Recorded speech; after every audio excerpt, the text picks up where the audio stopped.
Thanks for joining in this morning. The Knighthawks are hosting San Diego this Saturday night at Blue Cross Arena. Back for the final three games of the regular season will all be at BCA in downtown Rochester. So, that being said, we'll start the media call. And Griffin, since you're here and you're going to be here Saturday and I will not, why don't we go ahead and, oh, here you go, Chamo. Griffin, why don't we go ahead and start with you for questions? Yeah, Coach, it's been a little bit, and I think since the last time we spoke, you guys are a completely different team since the last time I saw you in January.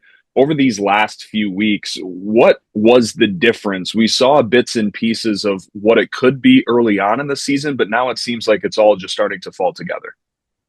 Yeah, you know what? It's the guys are just bought in and they're doing what it needs to get done here at the end of the day. It's and they're seeing some success by doing a lot of little things. We're playing with we're playing with a lot of pace, especially getting on the floor offensively. We had stages where we would get through the middle and get through the wash and again kind of put guys on the heels, and then we would kind of settle for the easy stuff and just be very perimeter. We have not taken the easy route the last 5, 6 weeks here.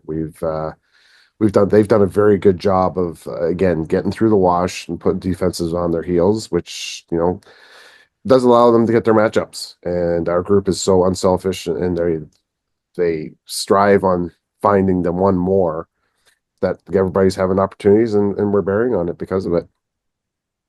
You know, early on in the season, it did feel like we talked every single week because you had so many home games early on, then you had the road games. Now you're back home. Is that one of the nice parts about how the schedule felt? Is you had all that success, the 4 games on the road that you've won, now finishing the regular season in front of your home fans?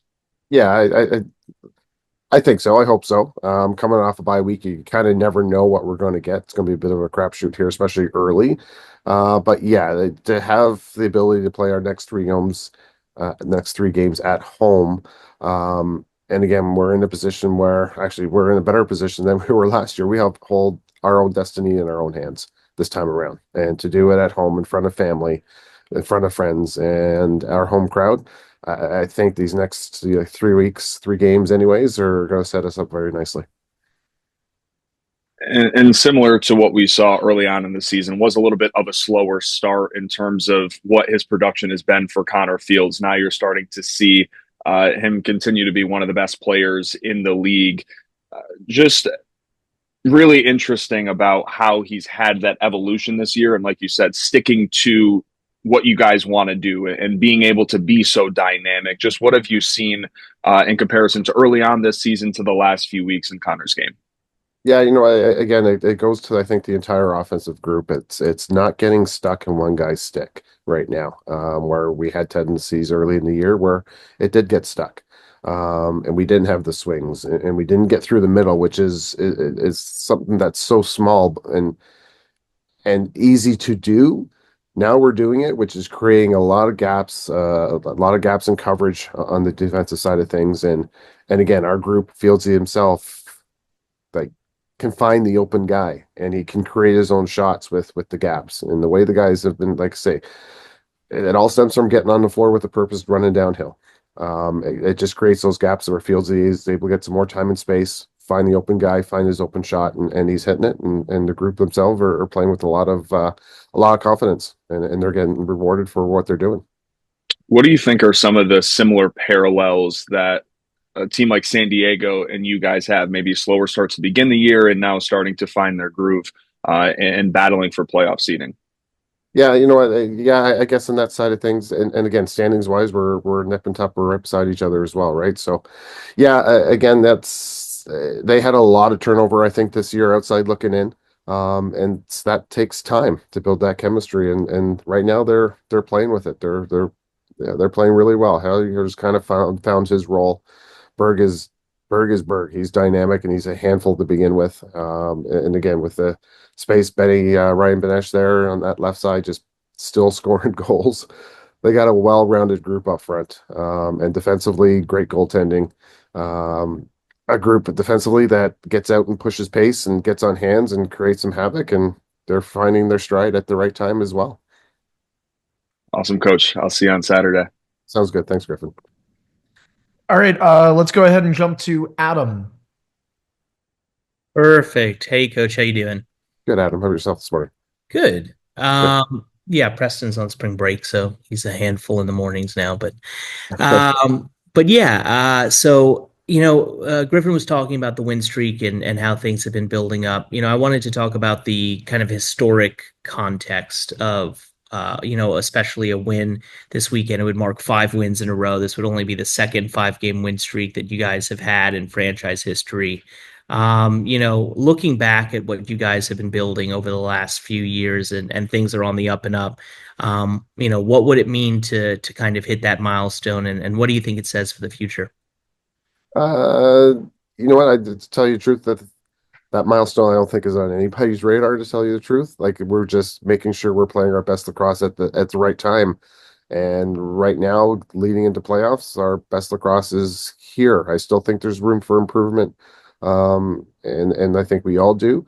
But it's going to be a big test for us this weekend, and that's what we got to focus on. That, like I say, we've had some good games, we've had some consistency in the way we've played. Coming off that bye week against San Diego, who's just rolling as well, it's going to be a really tough test for us. So we're going to see what we are now, coming into this game. Future wise, like so we've been building since day one. We've had a kind of a consistent core where we've got added pieces here and there. Um, but Dan's plan has been for, you know, to get there, and we're slowly getting there. And again, I think the biggest thing is the guys have got confidence in their teammates and what we're doing as a group, and they've bought in, and then right now they're being rewarded. And so when you look at this stretch of home games, it's interesting, and we've talked about it earlier in the season that you guys have been so good on the road and hoping to be a little bit better at home. When you guys look at this stretch and there is a chance that you guys won't have a home playoff game, how important is it to not only for the team to make sure you guys can grab some late season home wins, but to do it for the fans who have been showing up in droves? Yeah, 100%. That one is definitely on our radar to a certain degree. Yeah, we would love to have the opportunity to play an extra game at home in front of our fans and in front of our family as well, right? But that's the place we're comfortable. That's the place we want to. Again, they come to see us. We want to reward them for coming to see us through the regular season, and getting an extra game is key, and it's important. And again, I will say again, not as important as being our best on this opening face-off this week, but it is in the back of our minds. And yeah, we would love to have the opportunity to have 3 good games here and make it the fourth, 5 weeks later. When you look at the face-off battle, Trevor Baptiste is now back for San Diego. That's obviously a huge challenge for you guys. How are you guys approaching that? And, if he ends up doing what he is expected to do every week, how are you guys planning to counter the extra possessions for San Diego? Yeah, Sis is doing a good job as well there. Again, he came out with a roar, especially jumping in and getting Jake Withers early, and he was about 50% on that first game, if I'm not mistaken, anyways, right? So he's going to give us that opportunity, to get that ball. He's changed the way we've played since he's been here, because, as you said, the extra possession. So I think it's going to be a 50-50 battle. And again, I love the way our guys from day one on our faceoff team has battled for those balls. Early didn't come up with it. Sis has given us the ability to put it in spots where we can come up with it. So he's going to battle. He's going to battle Trevor there, and then we're going to battle to get that ball, and it's going to be a good little bit of a chess match, I guess, this weekend here. And just final one for you. You talked about you've had a core group of guys and you've been adding pieces here and there, or Dan has. One of those guys that's been heating up during this win streak is the rookie Greedon Hog. What can you say about his kind of supplementary offensive addition? Yeah, he's come in, and again, kind of like T Mac last year. Just every game he's played, he's gotten better and he's gotten better. But he brings a lot of energy. He doesn't stop, and when you got a guy on the floor that sets picks and again has the ability to score goals, it's a tough check. Like I reference him, and again, not the same type of player, but back when I played, Sandy Chapman was that guy. The guy would just run around and play great D, different stage in the game, but you could never cover him because he'd never stop. So it just created a lot of things, and Hogger has that, a little bit of ability as well, where he's moving creating gaps and coverage. Will set a pick, and he's got a good nose for the net. He knows when to shoot, and again, he's being rewarded as the group is. And I actually just remembered one more because when I was doing some statistical research and I had tweeted it out, Ryan Lanchbury, the last game, set the Rochester Knighthawks, not just this franchise, but last franchise, assist record with 73 assists in a single season, beating Cody Jamieson and Dan Dawson's record. What can you say about Lanchbury's progression as a player and how valuable his facilitating has been for this group? No, it's been really important. Again, him coming in last year has just relieved some of I think that stress that we put on Ryan Smith early, where he always had to be the ball carrier. Now he doesn't have to be the ball carrier every single time. Lanch is here and he's doing a good job. Again, he sees the floor so well.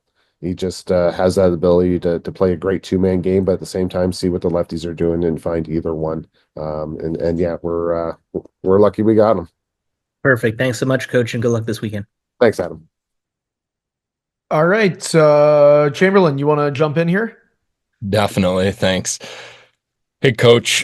First thing for you, just kind of take a step back from both of last game and this one coming up. Just you look at the lineup that you guys have, and obviously you have to cut Ethan O'Connor because there's just not enough spots on this roster ultimately when guys get back from injury. We look at a guy like Brad McCulley that comes in at the trade deadline. Just how hard really is it going to be for another lefty to find a way into the lineup at forward? Yeah, you know what? It's that added piece of security. It's that depth that we needed. Like I say, at the start of the year, we had kind of penciled in Brandon Robinson of coming in here and being that big body that's able to create some space for Fieldsy and T Mac. Where it doesn't always have to be T Mac doing those picks again, and Hunter and Turner as well, right? So he again, it was when he's going to be called upon and his turn comes, he's going to do a good job. Is it going to be hard?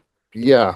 Again, Fieldsy is playing so well with three, right? And again, it's hard to say goodbye to a teammate that's been so good for us for 2 years in OC. But at the same time, it's Turner, who's the veteran on here, is waiting his turn as well, and that's the one good thing about it. And I think this team is the culture is they understand team wins are a lot more important than individual success. And they're buying in and they're believing. And I know with Brad, back to Brad, he was brought in with a purpose and he was told the plan. And again, his name is called. He's going to be ready to go, and he's going to create that space that we may need at that particular time.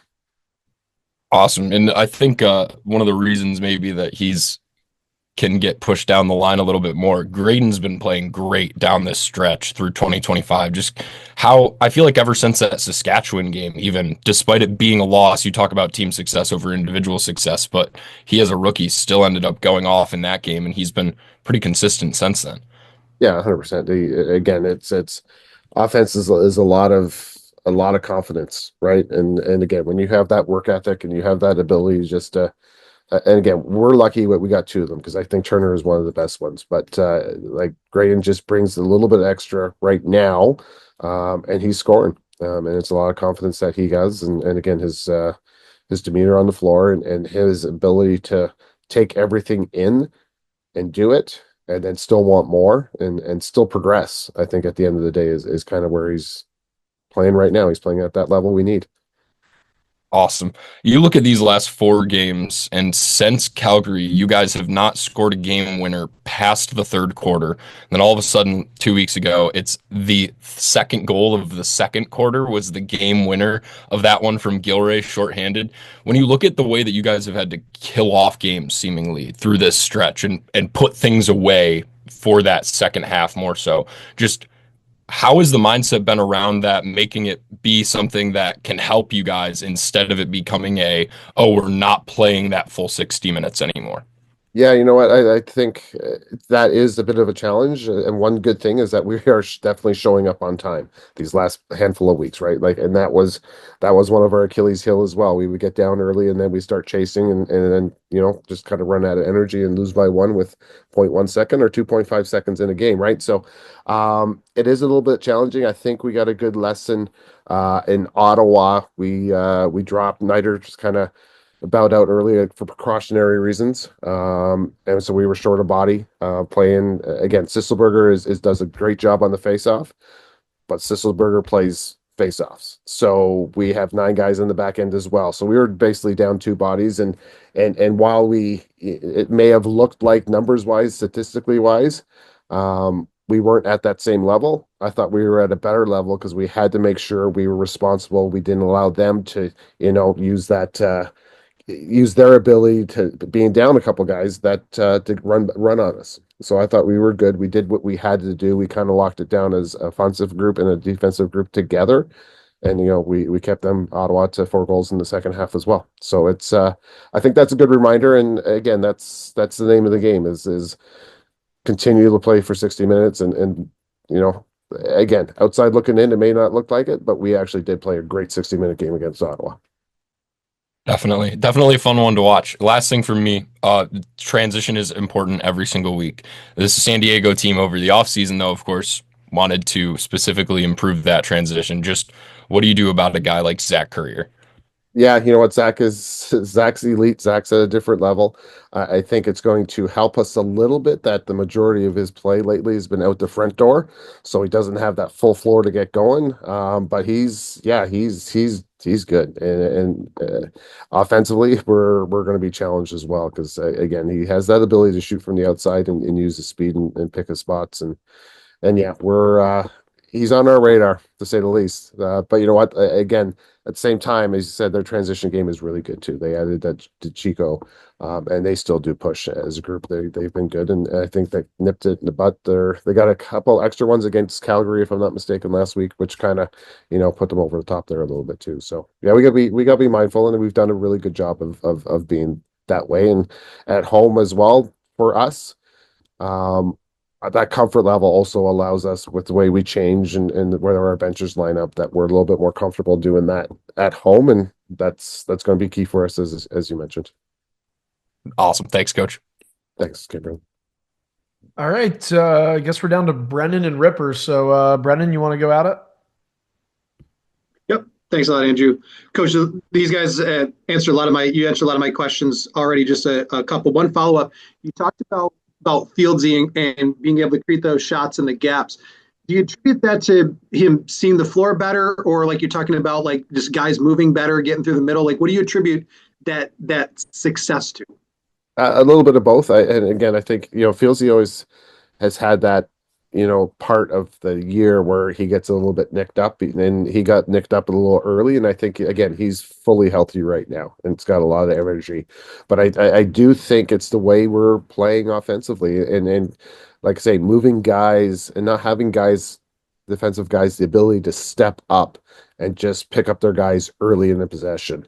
That's been a key factor and a key point that we're trying to make sure guys are continually doing. And they have, and I think that's the biggest part of our success there is those gaps are happening early in the shot clocks, and the way we've always moved the ball well and swung the ball well. Those extra gaps is creating a lot of extra space for us, and that's a good sign that Fieldsy is capitalizing on. Absolutely. I mean, you look at McConvey last year, probably most other years, he's rookie of the year. Last year is kind of an anomaly that there were so many good rookies. But even after the success as a rookie, he's accelerated his game this year. What have you seen in terms of improvements of McConvey's game in year 2? His T-Mac had not played a lot of box leading up to last year. And again, he didn't play box, this past summer. But getting that familiarity back, I think is key for him. He understands, and he's a great athlete. He's in great shape, but he understood the pace of the game. So this year coming into it, he had that experience of what it was going to be. So he was already prepared for it. And again, he's just playing at a different level and again, playing with the confidence because, when his shot's there, he's taking it. When he's got to tuck in and drive underneath, he understands what's in front of him when he has the ball and what he's got to do without the ball now to help Fieldsy get open, which is going to get him open at the end of the day as well. So he's got like I say, that experience from last year. And again, every game is just getting a little bit better again. And as a second year guy, that's what you need to see. And yeah, glad he's doing it for sure. And one last question. This is a non-lacrosse question. Moss Brooks is starting to wrestle now as a promotion for the Amherst. Do you have a good wrestling nickname for Andrew? Good question. I have no idea. What's his finishing move? You got one? If I could, tuck and roll or what? now if I could perfect it, look up Canadian Destroyer. The Canadian Destroyer. Whoa. Don't mean it like that. No, it's a sick move. I just don't have the talent to do it. Not yet, Andrew. It's only a matter of time. Coach, thanks a lot. I appreciate it. No problem. Thank you. All right, we want to wrap it up with Ripper. Ripper, do you have any questions that are within the confines of a lacrosse floor and not a wrestling ring? So, Hazer, you're going to pass Paul Day for third all time for games coached. I know that you guys have such a great relationship. He coached you. You guys coached together. You worked together in the summer and with the Knighthawks. What does that mean to you to know that you're in such elite company with someone that is kind of one of your mentors? Yeah, no, and again, that's you're throwing that at me now there, Ripper.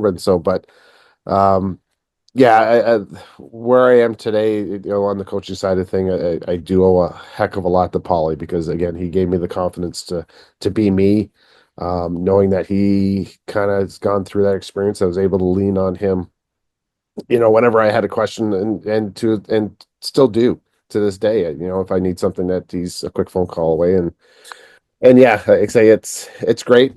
You ask me in 10 years when I'm retired, I may have a different answer because again, it is great and it's good to think back, but I'm just kind of focused about San Diego, and when I get old and gray, then I'll look at what happened previously, and we can have a conversation over a couple of beers. Then I might have a different answer. All right, thanks, Hazer. Okay, Rep. Thanks.